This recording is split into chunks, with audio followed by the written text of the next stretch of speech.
XRP update. We got to talk about XRP having its highest weekly close ever, and I still don't think that people are bullish enough.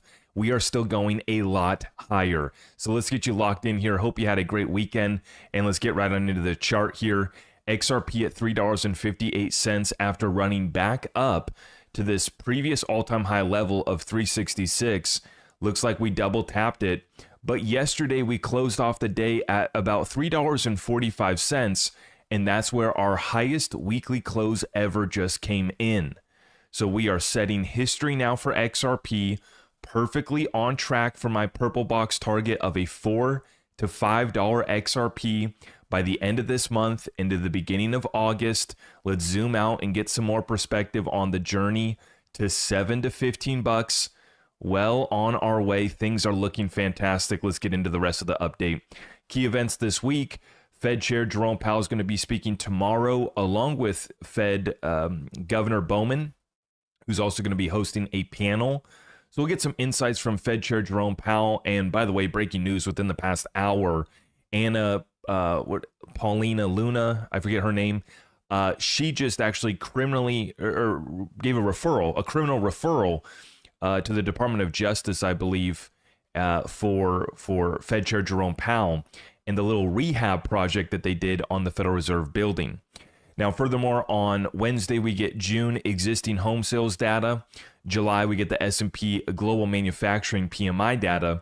New home sales data Thursday, durable good orders on Friday, with about 15% of the S&P 500 companies reporting earnings this week. So earnings season is officially here. We'll see how the stock market's doing. And it's mostly just headwinds that have all shifted to tailwinds. And I know that some people like Robert Kiyosaki is now going viral again for calling for a crash. And, you know, in my opinion, we've really passed through most and already played through most of the catalysts that would lead to a big market drawdown. Right? Unless we're going to do 2020 over again, unless a big bomb's going to drop, unless we get a new cyber attack, global cyber attack, or the aliens show up. We've checked off the boxes on all of these potential black swan catalysts that lead to a crash. Now, I still believe in a long drawn out recession. We're already in it.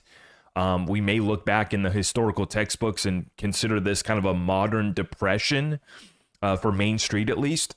But as far as our markets go, the trajectory higher continues because the response to all of these issues is the same. You either have to default, which they don't want to do, and the alternative is to print more money. And that's exactly what they're doing with the Big Beautiful Bill, the Genius Stablecoin Act passing last week. This sets in motion the next wave of inflation, money expansion, and this leads to our asset prices going higher. Now, Scott Bessent, Treasury Secretary, says what we need to do is examine the entire Federal Reserve institution and whether or not they have been successful. All of these PhDs over there, and I don't know what they do. This is like universal basic income for academic economists. So Scott Bessent calling out the Federal Reserve after President Trump and others, now a criminal referral to the DOJ. It's going to be interesting seeing Jerome Powell give a little speech tomorrow. We'll see if he comments on that. I don't think he's going to be taking any questions. So it's getting a little dicey out here, but perfect timing, right? Let's examine all of the Fed. What are we even doing with the Federal Reserve entity? Meanwhile, we save the US dollar with the Genius Act, stablecoin legislation, and we unlock trillions of dollars worth of demand for the US dollar through said stablecoins. Tomorrow, we are also going to get the White House releasing its first ever crypto policy report under Executive Order 14178. This could reshape U.S. crypto regulation and define government priorities on digital assets and blockchain. So this administration, this Congress, and our regulators in the form of the SEC, CFTC, and even the OCC are moving towards this crypto DLT opportunity rapidly. XRP passing up McDonald's in market value, making it more valuable than the world's biggest restaurant chain. And I think that people are going to be looking back and be thinking to themselves, man, maybe I should have done less McChickens, maybe a few less Big Macs, and I should have been buying some more XRP, right? Because now one XRP can probably almost buy you, well, they've raised their prices so much at McDonald's.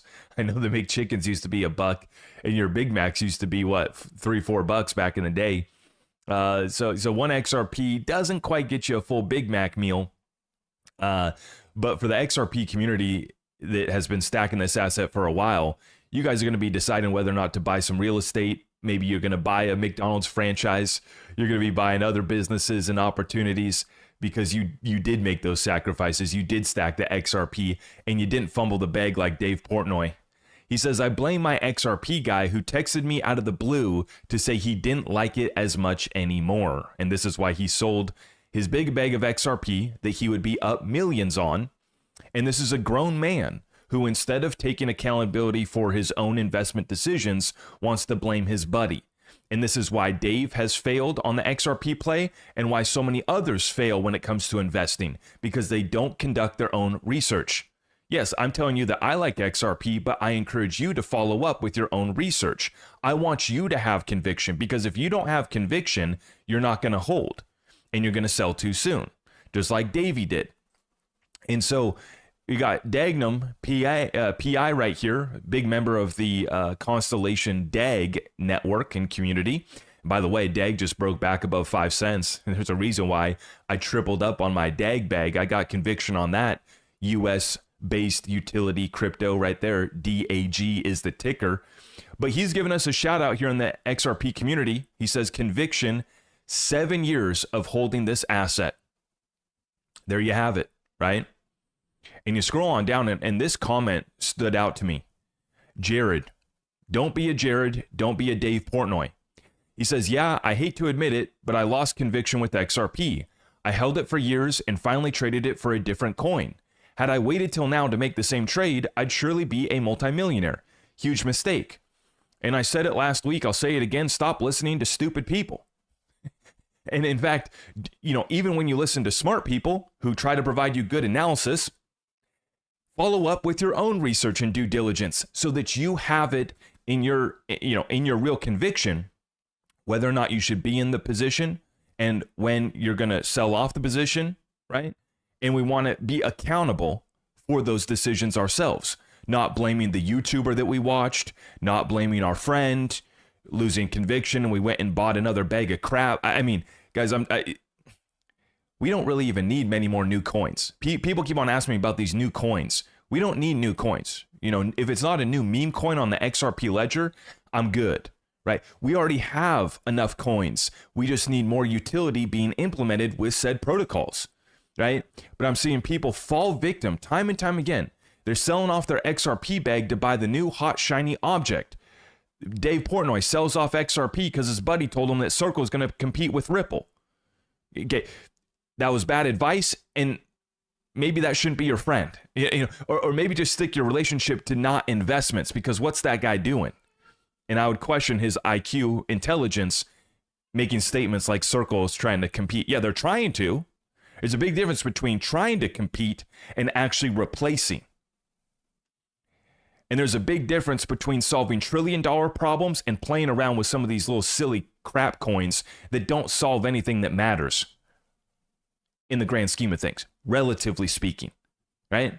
You're solving little tiny problems, new hot coin, gets a little pump, hopefully you found extra liquidity, because it's not solving a trillion-dollar problem with lasting staying power that takes us out 5 to 10 years from now. Big difference, okay? Continuing on, how'd the program work out for Michael Saylor?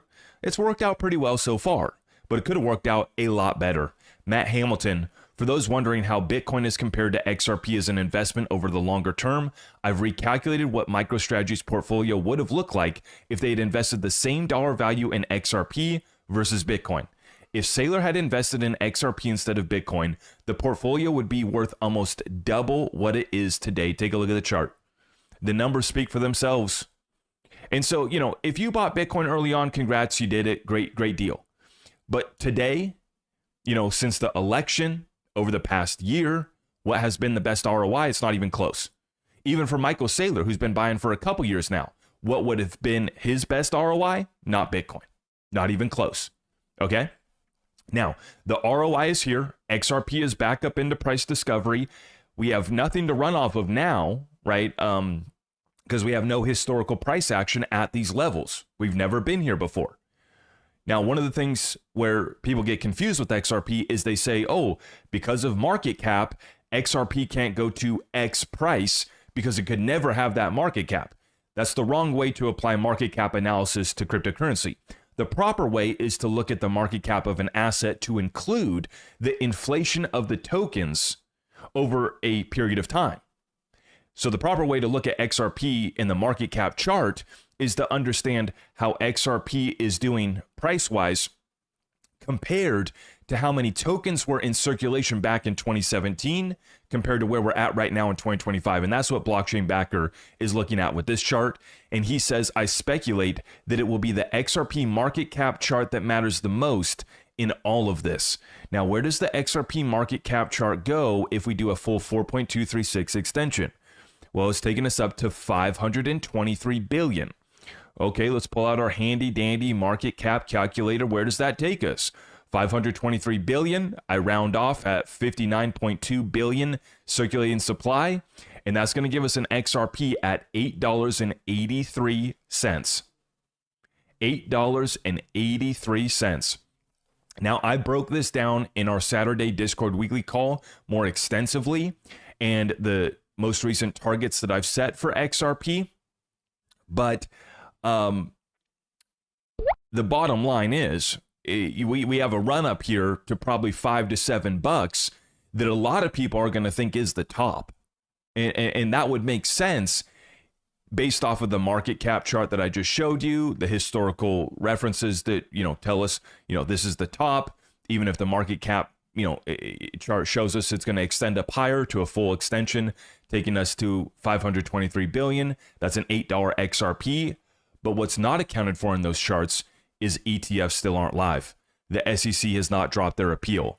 Market structure legislation has not passed. We finally just got Genius Act. We finally just got the big, beautiful bill, and the money printer really hasn't even turned on yet. It's not accounting for the lowering of interest rates and the liquidity cycle actually extending.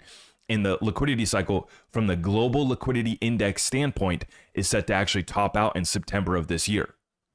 So yeah, historical references and charts might tell us that $7 to $8 makes sense as the top, but actually, I think that we're going to be going a lot higher than that, and I think that we could be looking at a 15 to 20. I still have a $20 to $30 XRP top this cycle coming in.